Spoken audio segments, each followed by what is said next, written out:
તમે એ રીતે બોલો કે અર્થપૂર્ણ રહે. છઠ્ઠો દિવસ, વિશ્વાસ ઘોષણા.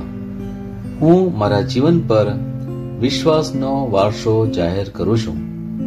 હું જાહેર કરું છું કે હું ભાવિ પેઢીઓ માટે આશીર્વાદોનો સંગ્રહ કરું છું. મારું જીવન શ્રેષ્ઠતા અને પ્રામાણિકતા દ્વારા ચિહ્નિત થયેલ છે, કારણ કે હું યોગ્ય પસંદગી કરી રહ્યો છું અને વિશ્વાસના પગલાં લઈ રહ્યો છું. અન્ય લોકો મારામાં ખ્રિસ્તને અનુસરવા માંગશે. પ્રભુની વિપુલતા આજે અને રોજ મારા જીવનને ઘેરી લે છે. આ મારી ઘોષણા છે. દૈવી સ્વાસ્થ્ય કબૂલાત. જે પણ પ્રભુથી જન્મે છે તે જગત પર વિજય મેળવે છે. હું પ્રભુથી જન્મ્યો છું, તેથી મેં જગત પર વિજય મેળવ્યો છે. જો કોઈ પડકારો કે મુશ્કેલીઓ મારા માર્ગમાં આવે, તેનાથી મને કોઈ ફરક પડતો નથી, કારણ કે હું એક વિજેતા છું.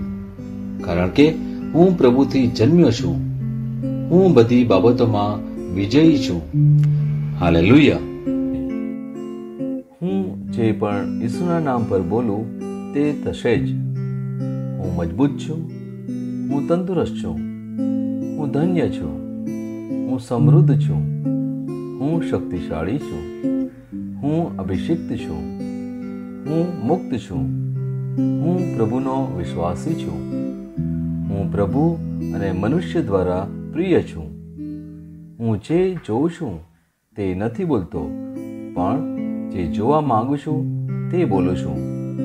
હું એક અવિભાજ્ય બીજ છું. હું મારા પ્રભુના ઘરમાં સારી જમીન પર રોપાયો છું.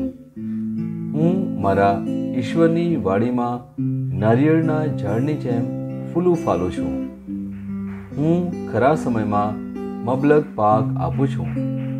હું પ્રભુમાં તાજા લીલા વૃક્ષો જેવો છું. હું વૃદ્ધાવસ્થામાં પણ ફળધારક રહીશ. મારા પાન કદી નહીં કરમાય. હું જે પણ પ્રભુ ઈસુના નામમાં કામ કરીશ તેમાં સફળ થઈશ.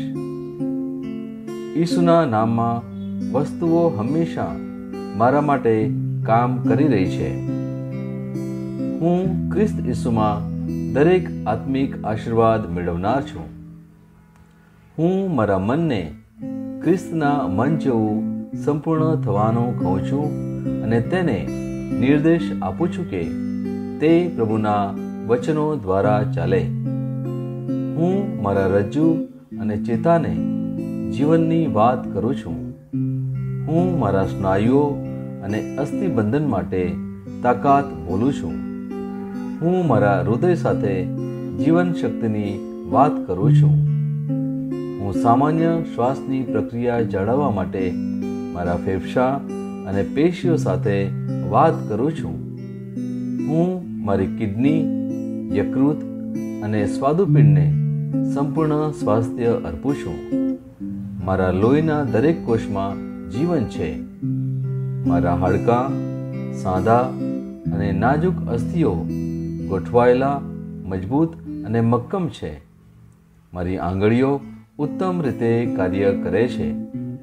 મારી આંખોનું તેજ સારું છે.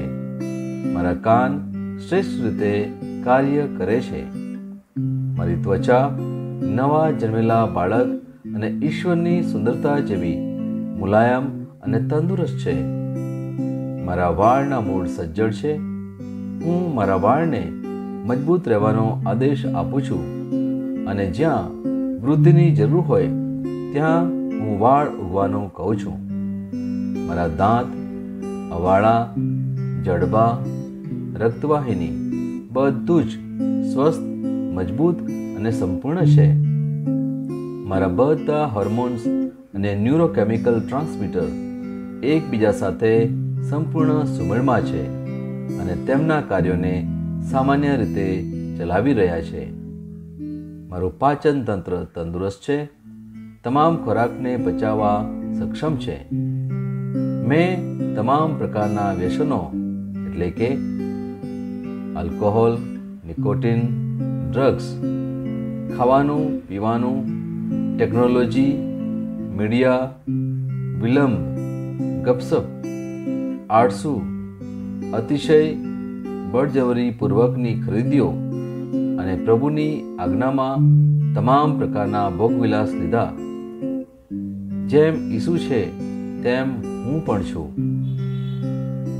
મારી પ્રજનન પ્રણાલી પૂરતી માત્રામાં અને સારી ગતિશીલતા દ્વારા શુક્રાણુઓનું ઉત્પાદન અને જમા કરી રહી છે. મારી પ્રજનન પ્રણાલી સમયસર ઈંડા કોષો ઉત્પન્ન કરે છે તથા જન્મ સુધી ગર્ભનું રક્ષણ અને પોષણ કરે છે. મારા અંગની દરેક પેશીઓ સંપૂર્ણ રીતે કાર્ય કરે છે અને હું મારા શરીરમાં કોઈ પણ ખામી કે ખોળખાપણને નકારું છું.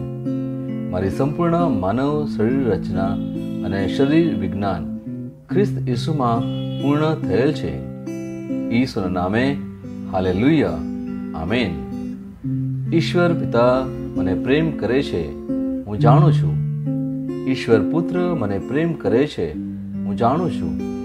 ઈશ્વર આત્મા મને પ્રેમ કરે છે, હું જાણું છું. ઈસુની જય.